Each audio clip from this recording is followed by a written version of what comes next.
Hola chavos, buen día. Vamos a dar la última charla. Vamos a ver si podemos dar más en el tiempo que nos quede. Esta es la de fibromialgia. Es un tema muy sencillo, afortunadamente. Eh, es un tema que causa un poquito de controversia sobre si existe o no. Hace muchos años a esto se le conocía como reumatismo psicógeno y no estaba clasificado en la CIE como un síndrome como tal. Muchos reumatólogos empezaron a estudiarlo y bueno, ahora lo vemos los reumatólogos, aunque es obligación de cualquier médico sospe sospecharla y canalizar al paciente. En el desarrollo de la charla veremos algunos puntos importantes. Los síntomas, como pueden ver, a nivel del sistema nervioso central pueden incluir cefaleas, dolores musculares, fatiga, tics, rigidez articular, no se ha demostrado propiamente líquido dentro de las articulaciones, cistitis, problemas urinarios, náuseas, precordalgia, algunos padecimientos que parecieran alérgicos en la piel, problemas de visión, ganancia de peso, disfunción temporomandibular. Y esto ha llevado a que muchas de estas pacientes se confundan. Ya ha pasado de ser una enfermedad subdiagnosticada a ser una enfermedad sobrediagnosticada. ¿Por qué? Porque si ustedes toman cada uno de estos síntomas o signos, puede corresponder a cualquier otra patología, por ejemplo, al hipotiroidismo o al hipertiroidismo, a la artritis reumatoide, al síndrome de la fatiga crónica, al lupus eritematoso sistémico. Entonces, vamos a tener mucho cuidado con el abordaje de estos pacientes. En una diapositiva más adelante viene la prevalencia, pero entre el 2 y 4% de la población, y sobre todo más a las mujeres, es a lo que afecta la fibromialgia. No se considera autoinmune, pero se sabe que el sistema nervioso estaría involucrado en la fisiopatogenia. Eh, los médicos la pueden diagnosticar basado en lo que el paciente dice. Aquí hay que confiar en el paciente, no pensar que está simulando, porque además viene de un contexto en el que tanto médicos como familiares pueden pensar que el paciente es un simulador. Hay unos puntos que ya veremos, los puntos gatillo, los trigger points de la fibromialgia, pero hay que aclararle al paciente que no existe ni siquiera un estudio de laboratorio o gabinete para el diagnóstico. Sin embargo, sí para excluir o descartar alguna otra patología. Esto hay que charlarlo mucho con los pacientes. Aclararles que si bien no hay cura, el tratamiento está encaminado a reducir los síntomas y que el paciente, sobre todo cuando hace ejercicio y tiene un sueño reparador, puede mejorar mucho su condición. La tenemos que ver los reumatólogos, yo estoy convencido de que sí, aunque el manejo debe de ser multidisciplinario, por lo que pueden ver en la diapositiva. Tiene que entrar un psicólogo, un psiquiatra, un médico de rehabilitación, tiene que ser abordada también por algunos otros tipos de médicos como los neurólogos, por ejemplo, los nutriólogos. Es un manejo multidisciplinario y en ocasiones en base a lo que va presentando, por ejemplo, la cistitis, tendría que valorarla un urólogo porque es posible que necesitemos una biopsia. El ginecólogo, el endocrinólogo tendrían que valorar cómo está funcionando su eje hipotálamo-hipófisis, sus hormonas. Entonces es un manejo multidisciplinario. La clínica es un paciente o una paciente que típicamente llega al consultorio con dolor generalizado. Una frase que suelen utilizar es: doctor, me duele desde la punta, desde el cabello hasta la punta del dedo gordo, como manifestando que todo el cuerpo. Y otra cosa interesante que les puedo compartir en el consultorio es que dicen: doctor, no me duelen las articulaciones, no me duelen las coyunturas, me duele como la carne, a veces me duele como la piel. Eso es algo muy típico de la paciente con fibromialgia. Afecta prácticamente a todos, a todas las razas, países, climas. Ahí está, mujeres 9-1, a esto se parece a lo de lupus. Yo diría que de los 30 a los 60 años podemos ver pacientes con fibromialgia. Dependiendo del país, ahí está el registro de pacientes, pero algo muy importante, hasta el 25% se dejan de laborar, dejan de trabajar, y el pronóstico, aunque es una enfermedad crónica, no es necesariamente malo. Tampoco hay que crear falsas expectativas en cuanto al tratamiento, ya hablaremos de eso más adelante. Se afecta la fase 4 del sueño, aunque esto es un hallazgo poco específico, pero finalmente lo que esto representa, junto a la elevación de la sustancia P en líquido cefalorraquídeo, por ejemplo, a los niveles disminuidos de hormona del crecimiento, a los niveles bajos del cortisol, finalmente esto se refleja en algo que llamamos sueño no reparador. La pregunta que ustedes deben hacer, a pesar de que duerme, ¿siente que descansa? Y seguramente la respuesta será que no, independientemente de las horas de sueño. No se han encontrado ni por estudios de resonancia, ultrasonido, radiografías, alteraciones musculoesqueléticas en extremidades, pero lo cierto es que hay una sensibilidad mayor al frío, parecido al de los hipotiroideos. Hay o puede haber fenómeno de Raynaud, está descrita la neuropatía de pequeñas fibras, y aquí, como se suele decir, no se sabe qué fue primero, si el huevo o la gallina. Se sabe que hasta el 30% pueden cursar con trastorno depresivo o de ansiedad, hipocondríacas, se les ha clasificado a algunas de las pacientes, pero no sabemos si esto venía antes y desemboca en un cuadro de dolor generalizado, o precisamente ante la incertidumbre de no saber qué se tiene, vengan estas alteraciones. La historia, me regresaré, esto es interesante, hay un historial en un porcentaje de pacientes no despreciable de abuso físico y sexual, así como de accidentes, sobre todo el latigazo, este accidente vehicular donde pegan por detrás. La clínica no es específica, pero observen ustedes, duele todo el cuerpo, deben de doler tanto un lado como el otro, generalmente son las 4 extremidades, puede haber rigidez, tal como la de la artritis reumatoide, aunque no suele durar tanto tiempo. La sensación, más que no esté hinchada la articulación, sí puede tenerse la sensación, tener artralgias, sino artritis, como les dije al principio, un cansancio, un agotamiento continuo, empeorar los síntomas ante el frío, la humedad, la ansiedad, y mejoría sobre todo con el calor y cuando el paciente se encuentra vacacionando. Y los 18, ya veremos, puntos gatillos que aquí están descritos. Pueden capturar la pantalla, están descritos donde se pueden observar, y observen el dedo de este médico haciendo una prensión del punto gatillo, presión del punto gatillo, pero algunos de ustedes dirán, ¿qué tanto? Porque podemos tener distinta fuerza al aplicar la presión. Una guía, aunque hay un aparato que puede medir la presión que hacemos, pero una guía es que cuando ustedes opriman estos puntos gatillos, la uña se les ponga blanca. Eso sería que están haciendo una presión adecuada. Hay que valorar estos puntos en todos los pacientes, y les decía que tiene que ser simétrico por encima y por abajo. Y si este dolor musculoesquelético y difuso es de más de 3 meses de evolución, se asocia a algunos de estos síntomas y hay puntos gatillos bilaterales en por lo menos 11 de los 18 puntos sensibles que aquí están descritos. En muchos libros van a encontrar estas imágenes, o 3 mujeres, que son las 3 gracias. Busquen las 3 gracias en la pintura, en pinturas clásicas, y verán cómo se ha utilizado ese modelo para describir los puntos. Al menos 11 de los 18 puntos más el dolor tiene que estar presentes para hacer un diagnóstico de fibromialgia. Como en lupus, como en AR, como en gota, lo vimos, han evolucionado los criterios, y aunque algunos de nosotros, yo en lo personal sigo utilizando estos, tenemos que conocer los criterios preliminares del 2010.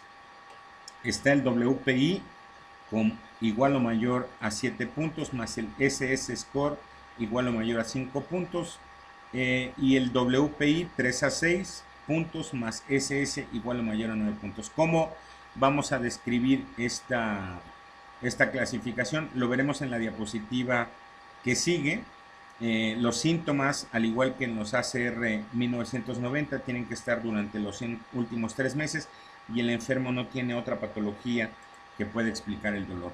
Aquí está, insisto, pueden hacer captura de pantalla, desglosado estos criterios: el índice de dolor generalizado, el índice de gravedad de síntomas y donde se localizan estos síntomas y el cuestionario que se debe de hacer a cada uno de estos pacientes. Un paciente cumple estos criterios revisados en 2016 si alguna de estas 3 condiciones se cumple. Y ahí están las condiciones. La número 1, número 2, número 3, ya los vimos, no vamos a ser repetitivos, pero el diagnóstico de fibromialgia es válido independientemente de otros diagnósticos, aunque siempre, recuérdenlo, tenemos que excluir otros diagnósticos. ¿Qué quiere decir? Que a esta paciente yo tengo que revisarla como cualquier otro paciente de manera integral, solicitarle sus estudios generales, que pueden ser una biometría, una química, un perfil de lípidos. Es mandatorio realizarles pruebas de función tiroidea a estas pacientes, determinar si no hay antecedentes traumáticos, si tuviéramos duda, solicitar un ultrasonido musculoesquelético o unas radiografías. Todo dependerá de nuestro interrogatorio y de nuestro diagnóstico. Se han asociado o se han descrito algunas subclases de fibromialgias basadas en los últimos criterios, aunque ya lo sabíamos desde antes. Puede haber osteoporosis, puede haber enfermedad por reflujo gastroesofágico, puede existir el famoso síndrome de las piernas inquietas. Aquí están los porcentajes, la sintomatología que podrían dar, y no se descarta que independientemente del tratamiento sistémico, que veremos más adelante, algunos de estos pacientes se pueden beneficiar de bloqueos facetarios en la columna, de inyecciones en los puntos gatillo que les duelen, y aprovecho para decirles que en ocasiones la acupuntura puede ser de utilidad, si no en estos puntos, puede ser una terapia complementaria. Estos pacientes se benefician mucho del ejercicio y de la acupuntura también. El diagnóstico diferencial es importantísimo. El síndrome de fatiga crónica, en él predomina pues el cansancio, la astenia sobre el dolor. La fibromialgia es el dolor sobre el cansancio. El hipotiroidismo, ya se los dije. Las enfermedades musculares inflamatorias, sobre todo la polimiositis, también la dermatomiositis, pero como la dermatomiositis da unas lesiones cutáneas muy típicas, es la polimiositis la que más nos interesa, y las distrofias musculares, que aunque las vemos en niños y en adultos, en niños y en adolescentes, también se pueden manifestar en la edad adulta. Hay que descartar asociaciones como el VIH, el parvovirus B19 humano, la enfermedad de Lyme, esta borreliosis, que es producida por la mordedura de una garrapata. En otros pacientes, el síndrome de intestino y vejiga irritables, el síndrome premenstrual, el síndrome seco. Ya vimos en síndrome de Sjögren esta diferenciación del síndrome Zika o seco, ojos secos, boca seca, síndrome de piernas inquietas, cefalea, sobre todo la tensional, la dismenorrea y las fibromialgias secundarias. Esto es muy importante. Hasta este momento hemos hablado de la forma primaria, pero las secundarias, en donde este paciente o esta paciente podría estar asociada a su fibromialgia a la artritis reumatoide o al lupus eritematoso sistémico. Vamos a pasar al tratamiento. Finalmente, hay que hablar muchísimo con el paciente, tranquilizarlo con respecto a que ha llegado o hemos llegado al diagnóstico, que esto no es invalidante, que no la va a dejar en una silla de ruedas o incapacitada, ni deformante ni degenerativo, que necesita hacer ejercicio aeróbico preferentemente, que vamos a tener que utilizar analgésicos y relajantes, un poco de antidepresivos tricíclicos como la amitriptilina para trabajar sobre el sueño reparador. Probablemente ocupemos alprazolam. Para los síntomas depresivos podemos utilizar paroxetina, sertralina o fluoxetina, pero que necesita ir urgente o de la manera más rápida con un psicólogo. No debemos de recargar todo el tratamiento en fármacos, sobre todo en fibromialgia. Es muy importante explicarle al paciente. Yo lo hago diciéndole que los fármacos son el 20, el 30, tal vez el 40% de su manejo, pero que el otro 60, 70% depende del ejercicio y de la guía del psicólogo. Aprender técnicas de relajación como el tai chi, por ejemplo, eliminar el estrés, adquirir alguna actividad.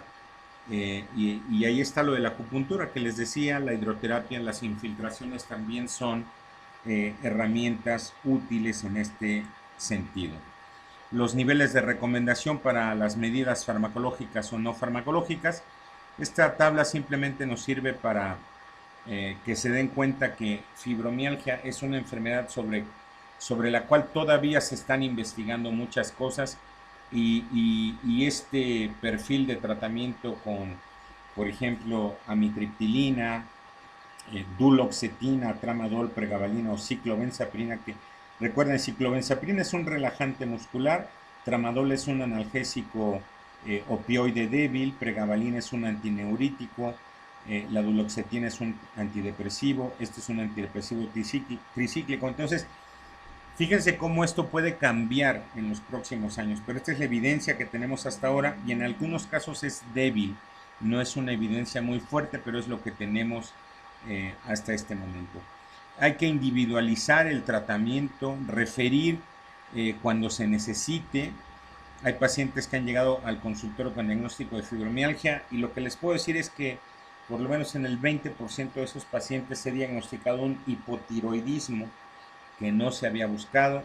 Por ahí hay 2 o 3 casos que he tenido de pacientes con cáncer que se les había achacado esto de la fibromialgia y tenían un cáncer en endometrio, recuerdo alguna paciente, en pulmón, recuerdo alguna otra. Entonces tengan muchísimo cuidado porque ahora, desde mi punto de vista, se abusa del diagnóstico de la fibromialgia. Hay que decirle al paciente que el tratamiento con estos fármacos podría generarle al principio algo de mareo y que algo muy importante que les quiero dejar como mensaje es que hagan conciencia de que si el dolor en la escala análoga visual del 0 al 10, tomando 10 como el peor de los dolores y 0 como la ausencia de dolor, hacerle ver al paciente que el dolor va a bajar seguramente a 5, a 4, a 3, pero que difícilmente llegará al 0, porque muchos pacientes se decepcionan del tratamiento y lo abandonan y bueno, esto genera mucho más problemas porque para que estos tratamientos alcancen una curva, un estado ideal, pasan entre 2 a 3 semanas, que es otra cosa que hay que advertirle o avisarle al paciente, ¿de acuerdo? Esta es una tabla sobre algunas intervenciones de información, de charlar, de enviarlos o de referirlos y qué tanto influyen condiciones como la depresión o la ansiedad. Y el síndrome de fatiga crónica, que es el diagnóstico diferencial. No sabemos la etiología, puede ser que sea el virus del Epstein-Barr o algunos retrovirus. La clínica, que es similar a la fibromialgia, pero con esta situación de que el cansancio predomina sobre el dolor. Puede haber algunos días de febrícula, dolor faríngeo, algunas adenopatías que nos sugieren el origen viral. El comienzo, a diferencia de la fibromialgia, es brusco, hay dificultad para concentrarse y trastorno de la memoria, sigue siendo clínico. Podemos hacerlo los reumatólogos, el neurólogo también, el médico internista, y el manejo es muy similar a la fibromialgia, aunque la tolerancia al ejercicio es menor. Aquí terminamos fibromialgia. Espero que hayan entendido a grandes rasgos de lo que se trata. trataré de mandarles información complementaria y vamos a ver qué otros temas. A mí se me antojaría que vasculitis es uno de los temas que necesitamos incluir y seguramente lo haremos la siguiente semana. Aquí paramos, que tengan muy buena tarde y las dudas, por favor, háganmelas llegar al chat.